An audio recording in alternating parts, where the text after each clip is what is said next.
sebelum kita mulai kegiatan kita, Ibu minta satu orang untuk kita dalam doa. Pak Edita, marilah kita menyiapkan hati dan batin kita untuk berdoa dalam nama Bapa dan Putra dan Roh Kudus. Amin. Salama Maria, Salama Maria, penuh rahmat, Tuhan besertamu. Terpujilah Engkau di antara wanita dan terpujilah buah tubuhmu Yesus. Santa Maria, Bunda Allah, doakanlah kami berdosa ini, sekarang dan waktu kami mati. Amin. dalam nama Bapa Dan Putra dan Roh Kudus. Amin. Terima kasih. Kita dalam doa. Jadi sebelum memulai, Ibu akan mencek kehadiran kalian. Rosalia Biu, hadir Ibu. Maria Yasindawian, hadir Ibu. Carmelita Biu, hadir Ibu. Maria Trimonia, hadir Ibu. Oke, jadi hari ini kita hadir semua ya. Oke, sebelum kita masuk pada materi, Ibu ingin bertanya. Pernahkah kalian melihat jadwal pelajaran di sekolah atau jadwal menu pada baru-baru? Pernah, Ibu.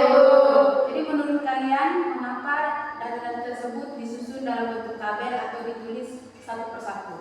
Supaya lebih mempermudah, Bu. Oke, bagus, benar sekali. Data tersebut disusun dalam bentuk tabel agar lebih rapi, mudah dibaca dan mudah diolah. Nah, dalam pembelajaran kita kali ini kita akan mempelajari tentang matriks. Sebelumnya, minggu lalu kita telah mempelajari tentang matriks, yaitu tentang pengertian matriks, elemen, dan ordo matriks. Apakah anak-anak masih ingat dengan materi kita minggu lalu? Masih, Bu. Ada yang bisa jawab? Apa pengertian dari matriks, elemen matriks, terus ordo matriks, dan jenis-jenisnya? Yang bisa jawab anak-anak? Pengertian maksud, Bu. Matriks adalah susunan bilangan, simbol atau variabel yang disusun dalam bentuk persegi panjang menurut baris dan kolom. Kemudian ditulis dalam tanda kurung siku. Yang baru? Untuk ordo matriks ordo matriks adalah ukuran suatu matriks yang menunjukkan banyaknya baris dan banyaknya kolom. Contohnya itu seperti 2 kali 1, 2 kali 3, 3 kali 2, 2 kali 2, dan 3 kali 3. Untuk elemen adalah setiap bilangan yang terdapat di dalam matriks. Posisi elemen ditentukan oleh indeks pertama menunjukkan baris, indeks kedua menunjukkan kolom. Ada yang bisa kasih contoh di depan? Dari satu matriks itu bisa langsung tentukan mana ordonya, mana elemennya. Saya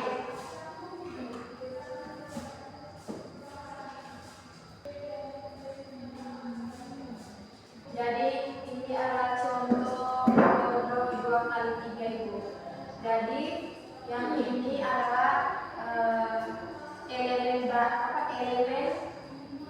elemen baris pertama, kolom pertama. Kalau yang ini jadi baris kedua, kolom kedua. Yang ini adalah baris ketiga, kolom ketiga. Terima kasih. Tepuk tangan dulu untuk Rosi. Karena kalian sudah memahami, jadi hari ini kita akan lanjut pada operasi matriks.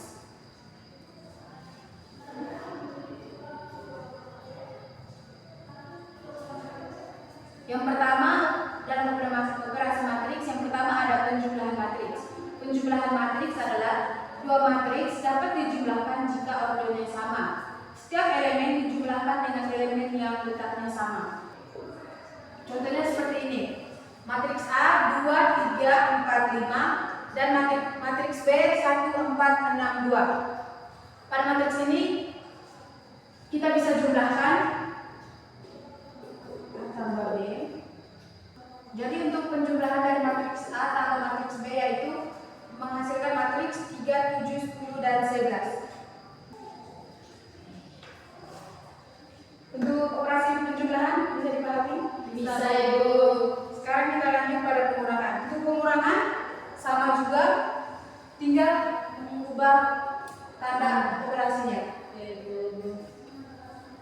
Selanjutnya ada perkalian skala.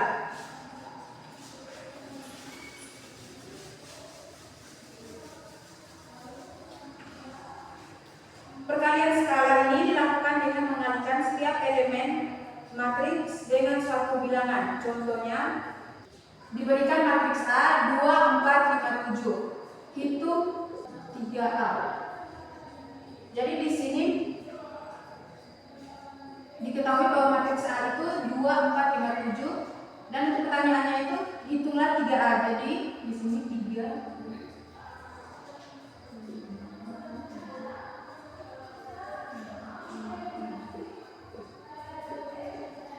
Di sini kita kalikan 3 dengan semua elemen yang ada dalam matriks. Jadi 3 dikali 2 6, 3 dikali 4 12, 3 dikali 5 15, 3 dikali 7 21. Sehingga matriks 3A-nya menjadi 6, 12, 15, 21. Sampai sini sudah mengerti? Sudah. Oke, sekarang kita lanjut pada perkalian matriks. Perkalian matriks hanya dapat dilakukan jika jumlah kolom matriks sama dengan jumlah baris matriks kedua. Misalnya matriks A berordo 2 kali 3 dan matriks B berordo 3 kali 2. Maka perkalian A dikali B dapat dilakukan dan hasilnya berordo 2 dikali 2. Untuk contohnya,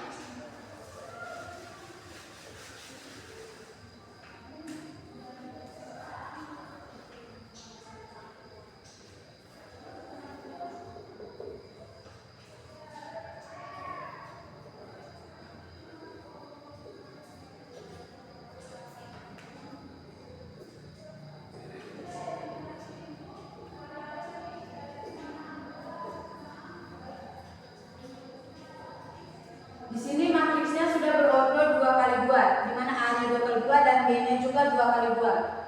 Selanjutnya hitunglah nilai AB-nya.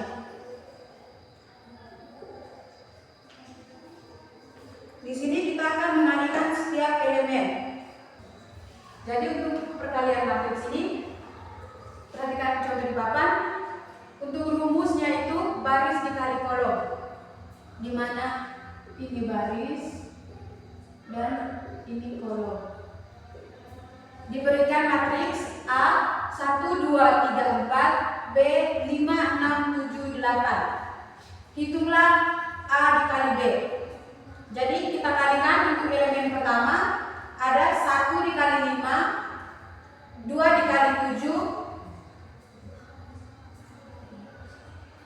Untuk elemen pertama 1 dikali 5 ditambah 2 dikali 7 menghasilkan 5 ditambah 14 yaitu 19. Untuk elemen yang kedua 1 dikali 6 ditambah 2 dikali 8 menghasilkan 22. Dan elemen ketiga 3 dikali 5 ditambah 4 dikali 7 menghasilkan 43. Dan elemen keempat 3 dikali 6 ditambah 4 dikali 8 menghasilkan 50. Jadi untuk hasil matriks AB yaitu 19, 22, 43, 50. Sampai sini bisa paham? Bisa itu. Oke. Karena kalian sudah memahami materi yang telah Ibu paparkan, sekarang Ibu akan membagikan RKPD dan Ibu akan bagi dalam 2 kelompok. Setiap kelompok mengerjakan RKPD, waktu yang Ibu berikan 20 menit.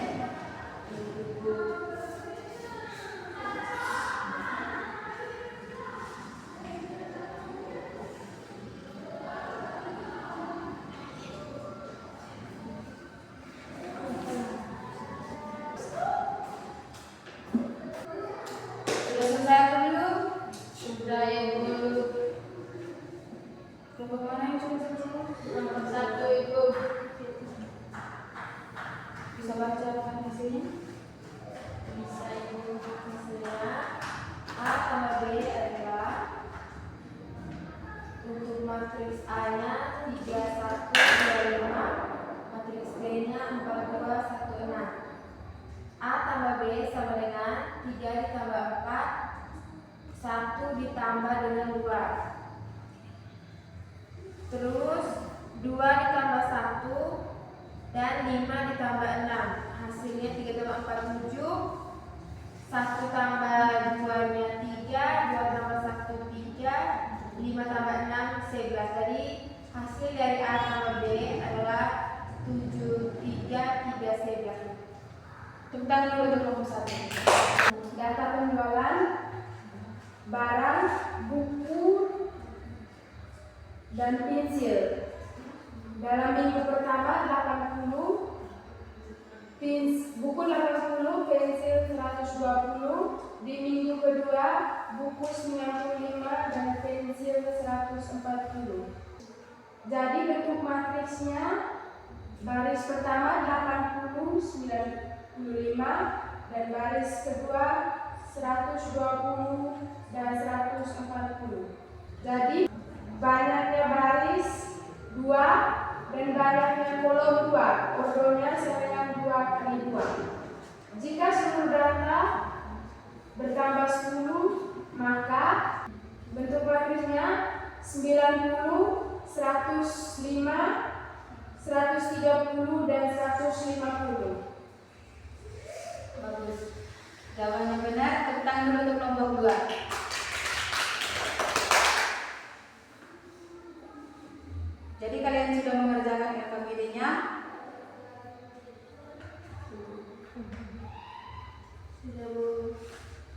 Baik, hari ini kita telah belajar bahwa operasi matriks dilakukan sesuai aturan tertentu. Untuk penjumlahan matriks, syaratnya adalah kedua matriks harus memiliki ordo yang sama. Kita juga telah membuktikan bahwa matriks dapat digunakan untuk menyelesaikan masalah kontekstual, misalnya mengolah data penjualan koperasi sekolah. Sebelum kita akhiri pelajaran hari ini, Ibu ingin bertanya, apa manfaat mempelajari matriks dalam kehidupan sehari-hari? Ada yang bisa jawab? Membantu mengolah data. Habis itu? Membantu menyusun data dan mencari data. Baik anak-anak, mari kita simpulkan pembelajaran kita hari ini. Yang pertama, matriks adalah susunan bilangan yang disusun menurut baris dan kolom. Yang kedua, ordo matriks menunjukkan banyaknya baris dan kolom. Yang ketiga, elemen matriks adalah setiap bilangan yang terdapat pada matriks sesuai letaknya. Yang keempat, operasi penjumlahan dan pengurangan matriks hanya dapat dilakukan jika kedua matriks memiliki ordo yang sama. Dan yang kelima, matriks dapat digunakan untuk menyelesaikan berbagai masalah kontekstual dalam kehidupan sehari-hari.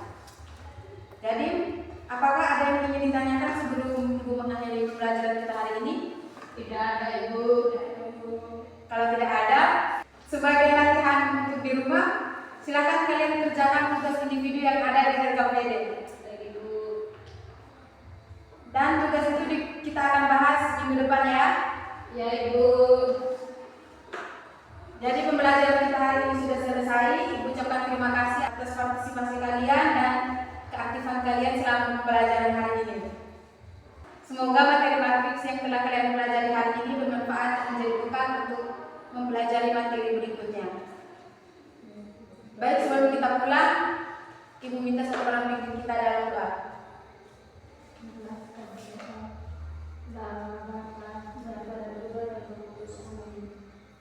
Malaikat Allah, Berbahagia saya kepada Tuhan, teranilah